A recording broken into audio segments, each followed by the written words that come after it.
Hi, Abraham. It's so wonderful to see you again.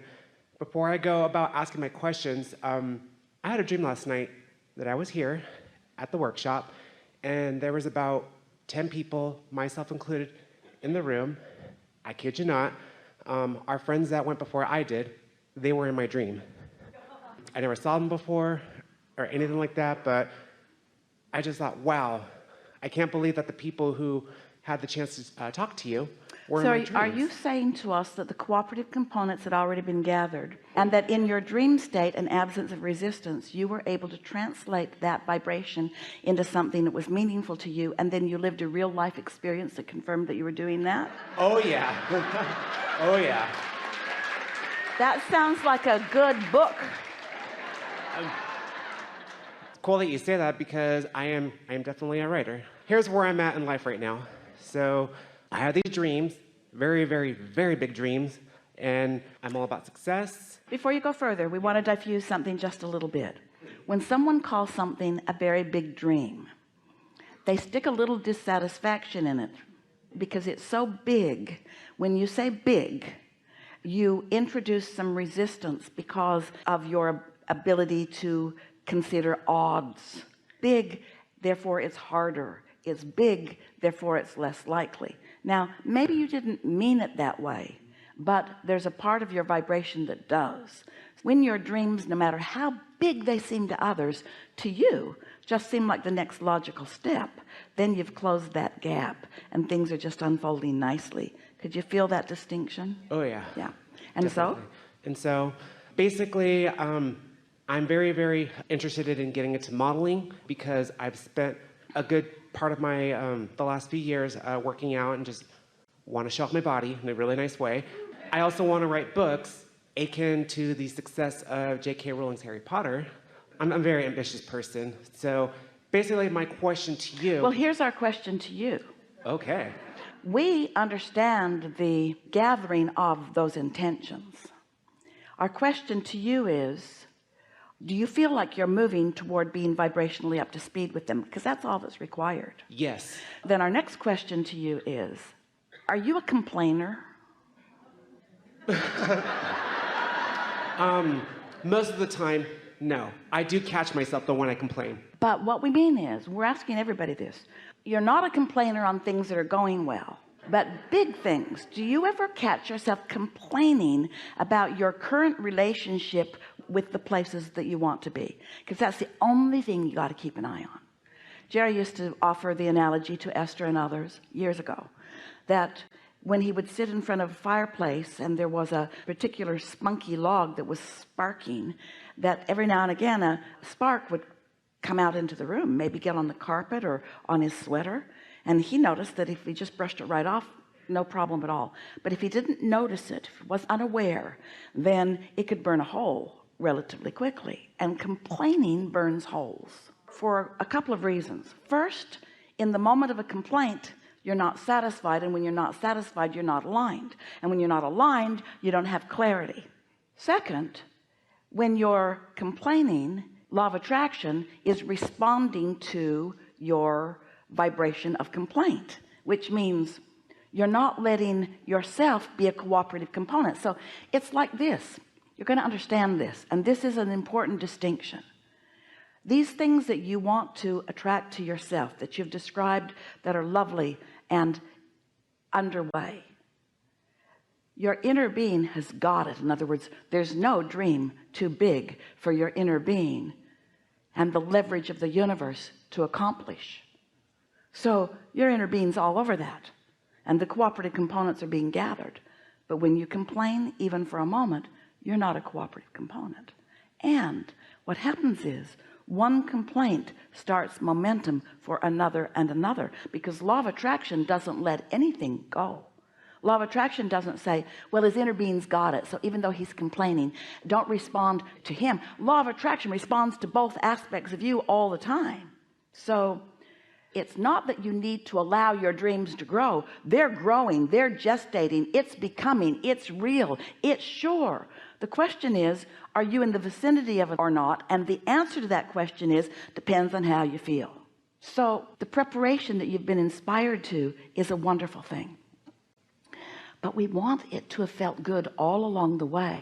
If everything you do, like I'm bringing my body into this beautiful condition so that I can have that, if everything that you do is in order to not be where you are, in order to be someplace else, it's the wrong reason, and it's the wrong vibrational. When you pay a price to get something, that price paying is the equivalent of complaining. So you can't be paying the price. You have to be romping down the trail of becoming. This is so much fun. There's so many benefits to this. But what happens, hear this. Oh, we like this so much. Going back to the first thing that we were talking about here today.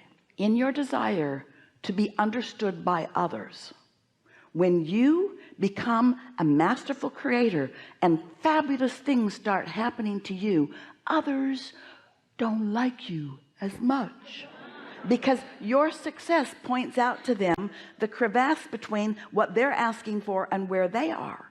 And so you must not fall to the temptation of trying to explain to them, well, I've been working out 4 hours every single day, and I've been really paying a price, and this has not been an easy thing to do. You get what we're saying? You want to romp joyously down this trail of unfolding as you become an ever increasingly cooperative component to your own dreams. And that's what living happily ever after is. Absolutely. And absolutely. And we don't find you to be a complainer. We really don't. Not much, just a little bit. Everybody complains about some things. Complaining is actually the first step in step one. In other words, you got to know what you don't want.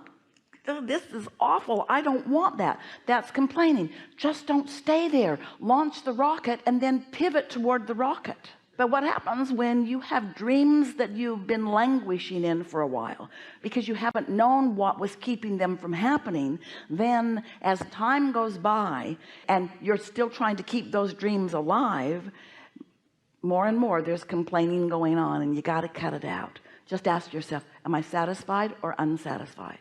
Esther started to do that hundreds of times every day.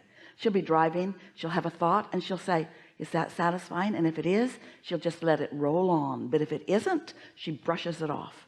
And the other night she was watching someone on television and someone else on television, and both of them were saying, someone said, well, did it bother you what those people said about you? And he said, no, I just brush it off. And Esther said, yes, he just brushes it off. Yeah. Well, I think the complaint, it just stems more so from frustration. Don't care. Don't care. Don't care. Oh, we care. We just don't want to be a sounding board for your complaining. And every moment you explain it to us, you are practicing the vibration of it and holding yourself apart from what you really want. Esther sometimes, in her attempt to entertain whoever's around her, will say, I have not one thing to complain about. Doesn't keep me from complaining, but I have not one thing to complain about, because she's wanting to normalize herself with others. Stop it, Esther. I feel like, Abraham, you're reading my mind, because all the questions and everything that I have, you're answering them. You're hitting the nail on the coffin. Your dream invaded this workshop hours before it happened. Yes. Yes.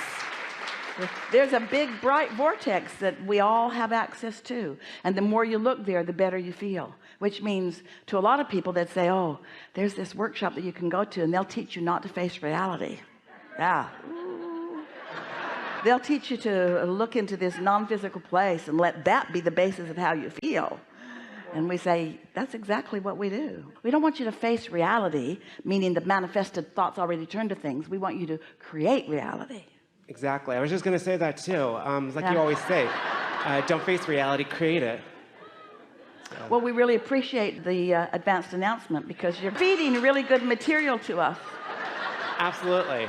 Absolutely. Enough? Just one more question. I've been doing some research and working with a therapist on becoming a more powerful manifester.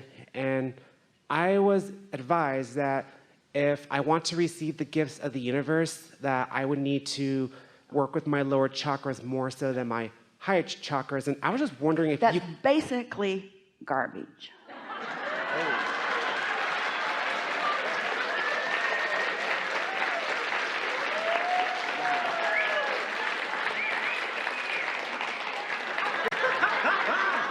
Well, we'll just be really brief about that.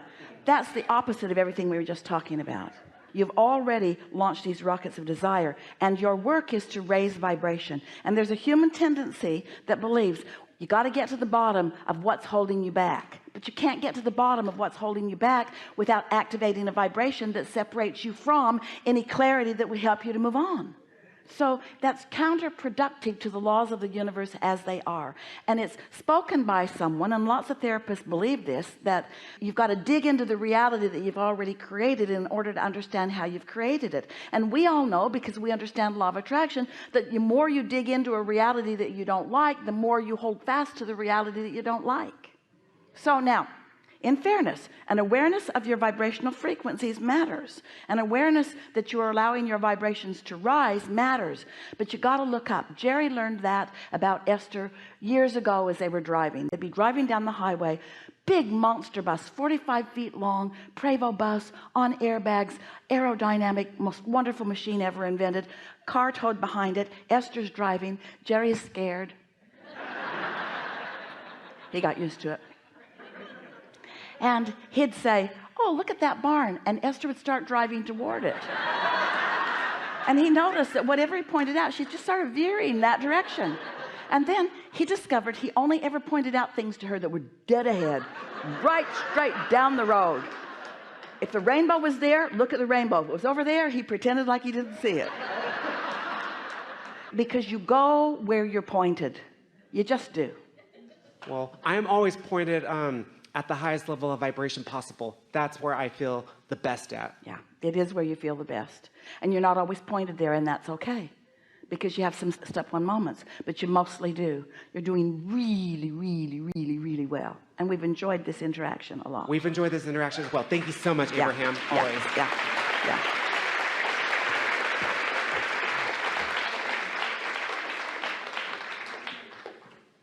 You see, he's clapping for you before you sat down, because he's been in all of our dreams.